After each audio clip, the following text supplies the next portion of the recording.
Good morning. Group 6, the Legacy team, will be discussing why it is likely in Disney's and Pixar's best interests to vertically integrate as exclusive partners. Bottom line up front, the value of Pixar and Disney in an exclusive relationship would be greater than if they operated independently of one another and were allowed to form relationships with other companies, as indicated by the combined value in the next slide. Internal synergies are created when the brand is used to cross-sell products and services. For example, Disney's animated characters in Walt Disney Studios create synergies with Walt Disney attractions because the theme parks serve as an extension of the films, which helps drive demand for Disney vacations. Likewise, Pixar would benefit from synergies created through vertical integration with Disney. Disney enjoys a well-defined, family-centric segment and economies of scale rich for distribution of its retail products, which are closely related to its movies, theme parks, and TV programs. Although Disney wasn't entirely profitable from animation, Disney managed to keep animation costs low through techniques that did not detract from storylines, but reduced production inputs.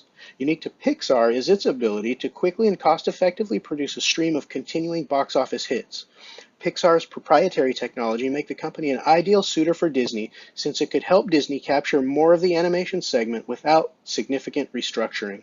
Since by 2005, Pixar had already become a significant Disney partner in that Disney began to rely on Pixar to provide revenues in animation.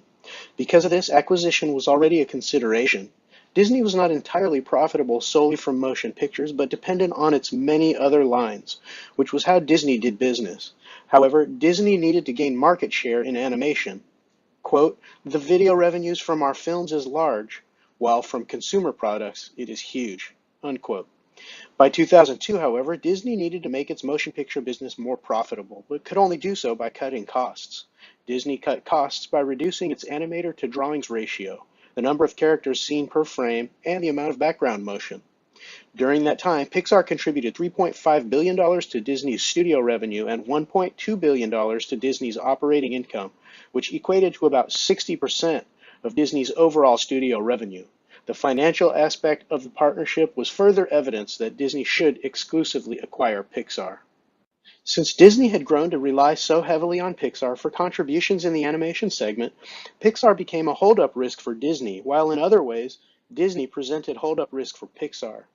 Simply organizing a new contract would likely land both companies back in the same conflict that they already found themselves locked in, adding little value and haggling back and forth about film rights, spending valuable time on non-productive contracting activities, where Disney likely already held the upper hand due to economies of scale. Moving forward with acquisition, Pixar should still maintain significant autonomy and identity in animation creativity and character development. However, as part of the acquisition, the companies should negotiate specific terms so as to eliminate any doubts about their roles in the relationship, thus eliminating hold-up risk. With Iger at the helm, Disney should exclusively integrate Pixar through its culture as well as its strategy. Both companies should embrace Pixar's animation-centric theory of everyone being able to communicate with everyone. That means that while the organizational structure can be hierarchical, an open-door policy should facilitate equal representation and encourage innovative crosstalk to enhance creativity. To protect against animators being tempted to move, Disney and Pixar should implement a tiered compensation package, rewarding animators proportionately for their participation in the success of its films. Disney should ensure that Pixar retains its philosophy that it is safe for everyone to offer ideas. Disney should also embrace Pixar's concept of staying close to what is happening in the academic world so that it can stay abreast of the latest developments. To remedy many of the challenges of integration, Disney should apply the principles of autonomy used when Disney acquired Miramax, allowing the company to maintain its identity and culture while bringing Miramax in for collaborative projects. Disney should exclusively acquire Pixar so that Disney can capture more of the animation segment, and Pixar can take advantage of Disney's distribution economies of scale. The companies have already positioned themselves as partners, so it is time to mature the relationship and share the benefits of integration. After integration, only the rarest of circumstances should warrant outsourcing, saving the combined company valuable time and resources to dedicate to its core strategy.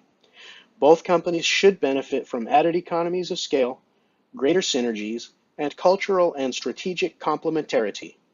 Integration in this case can achieve more co-specialization than the sum of the companies operating independently as strategic partners.